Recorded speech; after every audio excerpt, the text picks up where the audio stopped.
বন্ধুরা, আশা করি তোমরা সবাই ভালো আছো। তো আমার চ্যানেলে তোমাদের সবাইকে স্বাগতম। তো আজ আমরা এই মুহূর্তে যে বিষয় নিয়ে আলোচনা করছি সেটা হচ্ছে একাদশ শ্রেণীর ইতিহাসের সেমিস্টার সিস্টেম।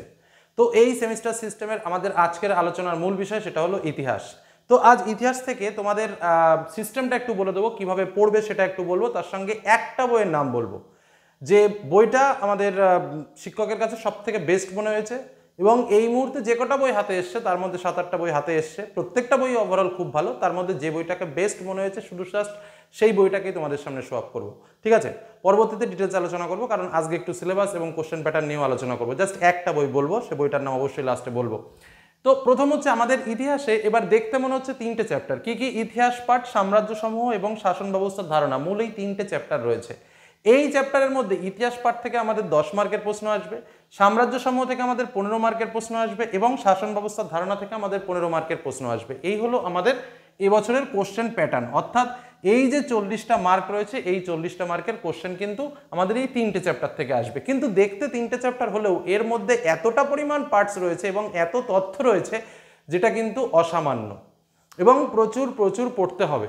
অনেক ছাত্রছাত্রী মনে করবে যে আমরা সহায়িকা পড়েই ছক্কা মারবো, কিন্তু তোমাদের একটা কথা স্পষ্ট করে রাখি, যেহেতু ফার্স্ট সেমিস্টার টোটালি শর্টের ওপর দাঁড়িয়ে পরীক্ষা হবে, সেহেতু কিন্তু শুধুমাত্র এমসিকিউ বা শর্ট কোশ্চেন তোমরা পড়ো না, তাতে করে খুব ভয়ঙ্কর বিপদ আসতে চলেছে। তোমরা একটু ডিটেলসটাকে খুব ভালো করে পড়ার চেষ্টা করো, ডিটেলসটাকে পড়ো। আর ডিটেলস পড়লে তোমার দেখবে শর্ট অটোমেটিক্যালি গল্পের আকারে কিন্তু তোমার মনে থাকবে। তুমি যদি শুধু শর্ট কোশ্চেন পড়ে মনে রাখার চেষ্টা করো তাহলে দেখবে অটোমেটিক্যালি সেই শর্টটা কিন্তু ভুলে যাচ্ছ, সেটা তো মনে থাকবেই না। বরঞ্চ কী হবে? বরঞ্চ তোমার মনে রাখতে সমস্যা হবে। এমন কি যে ইতিহাসের যে ধারা, সেই ধারাটাও কিন্তু তুমি আস্তে আস্তে ভুলে যেতে থাকবে।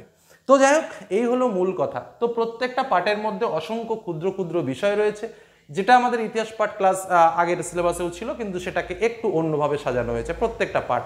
3টে চ্যাপ্টার দেখলে মনে হচ্ছে যে 3টে চ্যাপ্টার তো স্যার 3 দিনে পড়ে ফেলবো, কিন্তু সম্ভব নয়। মানে এতটাই তথ্য তার মধ্যে। কি নেই তার মধ্যে? সাম্রাজ্য সমূহ মানে বুঝতে পারছো কত সাম্রাজ্য, তার ঠিক নেই। আর ইতিহাস পাঠ মানে তার মধ্যে কি নেই? সে কোথায় মুদ্রা টুদ্রা দিয়ে সমস্ত কিছু। তো যাই হোক, এই হলো মূল কথা। এই প্যাটার্নে পড়বে, যে কথাটা বললাম বুঝে পড়ার চেষ্টা করবে, আর যখনই পড়বে তখনই নোটস করবে। এবার আসি বইয়ের আলোচনায়। দেখো, আমি তোমাদের সামনে এই মুহূর্তে একটা বই তুলে ধরছি, কারণ যতগুলো বই পেয়েছি তার মধ্যে প্রত্যেকটা বই ভালো। আমি বারবার বলছি যে বাজারে যত বই আছে সব বই ভালো, কিন্তু প্রত্যেকটা বইয়ের ক্ষেত্রে একটা বিষয় কি হয়, কোনো একটা অংশ দেখা যাচ্ছে যে একটা দিক ভালো, অন্য একটা অংশ একটা দিকে খারাপ। সেই তুলনায় দেখলাম এবছর একদম রায়ান মার্টিনের যে বইটা রয়েছে, রায়ান মার্টিনের জিকে পাহাড়ি আর শ্যামল মণ্ডলের, আমি একটাই বই বলেছি, পরবর্তী সময় অন্যান্য বইগুলো তোমাদের দেখিয়ে দেবো। এই বইটা কিন্তু ওভারঅল প্রচণ্ড তথ্যভিত্তিক পাঠ্য বই। 100 নয়, 60-60 নয়। অনেকে ভাবে রায়ান মার্টিনের 60-60-র কথা বলছে, আমি কিন্তু 60-60-র কথা বলছি না, কারণ সেটা তো শুধুমাত্র শর্টের ওপরেই যাবে, ঠিক আছে? আমি বলতে চাইছি এই বইটা, যেটা পাঠ্য বই, রায়ান মার্টিনের পাঠ্য বই, জিকে পাহাড়ি এবং শ্যামল মণ্ডল অসাধারণ বই করেছে।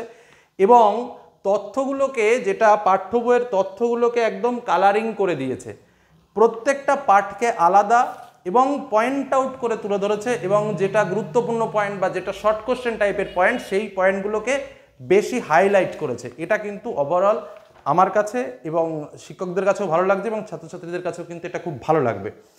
আর বইটা দেখতে খুবই ছোট, অর্থাৎ 184 পৃষ্ঠার বই।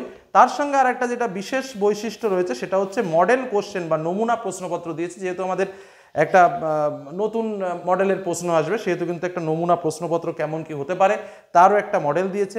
আর শুধু সে নমুনা প্রশ্নপত্রের কথা থাক, কিন্তু তথ্য অবভিয়াসলি মানে কি বলবো, অসাধারণ তথ্য দিয়েছে, অসাধারণ তথ্য। মানে এর মধ্যে প্রত্যেকটা লাইনে লাইনে তথ্য এবং তার সঙ্গে গল্পকারে সাজানো, যেটা কিন্তু সত্যি খুব ভালো লেগেছে। আর অন্যান্য বই আছে, সে বইগুলো তোমরা দেখতে পারো। ছায়া বই বের করেছে, খুবই ভালো, 160 টাকা দাম রেখেছে। তো তোমরা এই বইটা পারচেস করতে পারো, কিন্তু দেখে নিও। কিন্তু আমাদের কাছে এটা ভালো লেগেছে, আমি জাস্ট সেটাই তোমাদের শেয়ার করলাম। অন্যান্য বইগুলোও কিন্তু যথেষ্ট ভালো, যে বই কেন না কেন একাধিক বই পড়লে কোনো রকম ক্ষতি নেই, যে যত ভালো বেশি বই পড়বে তার ক্ষেত্রে ততটাই বেটার মনে হবে। তো যাই হোক, এই হলো আমাদের বইয়ের নাম বললাম, এবং কিভাবে তোমরা ইতিহাসটা পড়ে সাকসেস রেশিওতে যাবে সেটা তোমাদের আলোচনা করলাম। ছোট্ট একটু আলোচনা, তার মধ্যেই কিন্তু অনেক প্রাসঙ্গিক কথা বললাম। মেনে চলার চেষ্টা করো, অবশ্যই কাজে আসবে। এটুকু বলে আজকের আলোচনা শেষ করলাম। ভালো থেকো, সুস্থ থেকো, সাবধানে থেকো। ধন্যবাদ।